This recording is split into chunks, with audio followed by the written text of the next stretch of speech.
Welcome back to your maths class. अब तक हम पढ़ रहे थे चैप्टर नंबर 5 अर्थमेटिक प्रोग्रेशंस। वो हमने कंप्लीट किया था। उसके डाउट्स अगर आपको कुछ भी हैं तो आप मुझे सेंड कर सकते हो। आप चाहो तो कमेंट बॉक्स में ड्रॉप कर दीजिए क्वेश्चन नंबर और एक्सरसाइज डाल के, या फिर आप मुझे पर्सनली भी सेंड कर सकते हैं। अब हम स्टार्ट करेंगे हमारा चैप्टर नंबर 6 ट्राइंगल्स। आपने पहले पढ़े थे, आपने 9th क्लास में पढ़ रखे होंगे कॉन्ग्रुएंट ट्राइंगल्स या कॉन्ग्रुएंट फिगर्स। तो आप जानते हैं कि कॉन्ग्रुएंट फिगर्स कब होते हैं? जब एंगल्स इक्वल होते हैं और फिगर्स की साइड इक्वल होती हैं। जब दो या दो से ज़्यादा फिगर्स के एंगल्स भी इक्वल हों और साइड्स भी इक्वल हों। अब हम पढ़ेंगे सिमिलर फिगर्स। फिगर्स सिमिलर कब होती हैं? फिगर्स सिमिलर तब होती हैं जब उनके रेशियो सेम होता है, एंगल्स का और साइड्स का। एंगल्स का रेशियो सेम हो और साइड्स का भी रेशियो सेम हो। एंगल्स को हम इक्वल भी कह सकते हैं, क्योंकि एंगल का रेशियो सेम तभी हो सकता है जब इक्वल हो, क्योंकि एंगल्स की जो सम प्रॉपर्टी होती है वो हम जानते हैं कि ट्राइंगल का 180 होना चाहिए, स्क्वायर का 360 होना चाहिए, रेक्टेंगल का 360 होना चाहिए। तो उसमें रेशियो हमारा नहीं चलता है, वहाँ पे हमारी इक्वालिटी ही चलती है। ट्राइंगल्स की बात करें या हम लोग पैरेललोग्राम की बात करें या हमारे स्क्वायर की बात करें, वहाँ पे हमारा एंगल्स इक्वल होने चाहिए, लेकिन साइड्स का जो रेशियो होता है वो इक्वल होना चाहिए। साइड्स का इक्वल होना ज़रूरी नहीं है, साइड्स के रेशियो का इक्वल होना ज़रूरी है। जैसे कि अब हमने यहाँ अपनी दो फिगर्स ले ली, एक ट्राइंगल 1 और ट्राइंगल 2। अब यहाँ हम देख रहे हैं कि ये तो हमारा 60 डिग्री 60 डिग्री 60 डिग्री, तीनों एंगल 60 डिग्री हैं, और इसकी साइड्स हमने ले रखी हैं 2 2 एंड 2 यूनिट्स। लेकिन जो दूसरा ट्राइंगल है इसमें हमने दे रखा है 60 डिग्री 40 डिग्री एंड 80 डिग्री, और साइड्स दे रखी हैं 2 3 एंड 2.5। इन दोनों फिगर्स में ना तो एंगल्स इक्वल आ रहे हैं ना साइड्स इक्वल आ रही हैं, तो ये हमारे कैसे हो गए? नॉन कॉन्ग्रुएंट ट्राइंगल्स या फिर नॉन सिमिलर ट्राइंगल्स। ना तो कॉन्ग्रुएंट है ना ही सिमिलर है। अब हमने देखेंगे हमारा सेकेंड एग्जाम्पल। यहाँ दो फिगर्स हमने ले रखी हैं, एंगल्स दे रखे हैं 40 डिग्री एंड 100 डिग्री, साइड्स दे रखी हैं 2 1.5 एंड 1.5।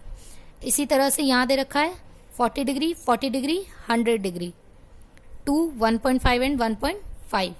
ये दोनों में हम देख रहे हैं कि साइड्स भी इक्वल हैं और एंगल्स भी इक्वल हैं, तो ये हमारे कैसे हो गए? कॉन्ग्रुएंट। यही अब तक आपने पढ़ा है। अब हम देखते हैं हमारा थर्ड एग्जाम्पल। यहाँ पे ये फिगर 1 और ये फिगर 2। यहाँ हमने देखा एंगल्स दे रखे हैं 60 डिग्री 80 डिग्री एंड 40 डिग्री, और साइड दे रखी है 2 3 एंड 4। यहाँ भी हमें एंगल दे रखे हैं 60 डिग्री 80 डिग्री एंड 40 डिग्री, यानी एंगल्स तो हमारे सेम है। अब हम देखेंगे साइड्स 4 6 और 8। अब हमें क्या देखना है कि हमारी साइड्स का रेशियो इक्वल होना चाहिए। तो रेशियो इक्वल हम कैसे देखेंगे? जैसे हमें ये एंगल दे रखा है 60 डिग्री, इसके सामने वाली साइड हमने ले ली 3, और दूसरा देखा 80 डिग्री, इसके सामने वाली साइड हमने ले ली 4। ठीक है, और बीच में ये डिवाइड का साइन लगा दिया। और इधर भी हमने देखा 60 डिग्री के सामने वाली साइड 6 और 80 डिग्री के सामने वाली साइड 8। इसको जब मैं 2 से कट करूं तो 3 और 4, तो 3/4 इज इक्वल टू 3/4। रेशियो मेरा इक्वल आ रहा है, लेकिन ये तो दो साइड का हुआ। अभी मुझे तीसरी साइड का रेशियो भी मेरा चेक करना पड़ेगा। तो अब मैंने ले लिया 60 डिग्री के सामने वाली साइड 3 और 40 के सामने वाली साइड 2। इसी तरह से यहाँ पे 60 के सामने वाली साइड 6 एंड 40 के सामने वाली साइड 4। इसको कट किया तो 3/2। यहाँ से मैंने देखा कि अगर मैं अपने साइड्स का रेशियो देख रही हूँ तो रेशियो इक्वल आ रहा है, यानी कि एंगल्स के करस्पॉन्डिंग साइड्स का जो रेशियो है वो इक्वल है। तो इसको मैं कह सकती हूँ सिमिलर ट्राइंगल। ये जो फिगर मेरी बन के आ रही है ये हो गई सिमिलर। भले ही ये जो साइड्स हैं इसकी डबल है, साइड्स ये वाली साइड इसकी आधी है, या ये कह सकती हूँ ये वाली साइड इसका डबल है, लेकिन इनका जो रेशियो है वो इक्वल है। तो ये हमारी फिगर कैसी हो गई? सिमिलर। इन्हें हम सिमिलर ट्राइंगल्स बोल सकते हैं। इसी तरह से हम अदर फिगर्स में भी देख सकते हैं। अगर मैं बात करूं सर्कल की, तो सर्कल इसकी रेडियस मुझे दे रखी है 3 और इसकी रेडियस दे रखी है 4 यूनिट्स। अब यहाँ मैं एंगल जब देखेंगे तो ये तो भाई सर्कल है तो 360 ही आएगा, और ये भी सर्कल है तो 360 ही आएगा। तो एंगल्स इक्वल है और मेरी रेडियस अलग है। रेडियस अब मैं यहाँ से यहाँ की देखूं और यहाँ भी यहाँ की देख लूं तो ये 3 रहेगी और ये 4 रहेगी, तो 3/3 इज इक्वल टू 4/4। कट करेंगे तो 1/1 इज इक्वल टू 1/1। ये रेशियो भी इक्वल आ गया, तो ये भी कैसे हो गए, सिमिलर।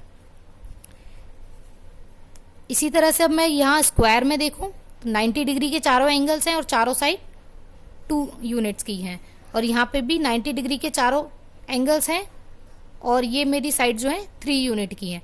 अब मैं कोई भी साइड ले लूं, A B C D E F G H, angle A upon angle B ले लिया मैंने यहाँ से, और यहाँ से मैंने ले लिया angle E upon angle F।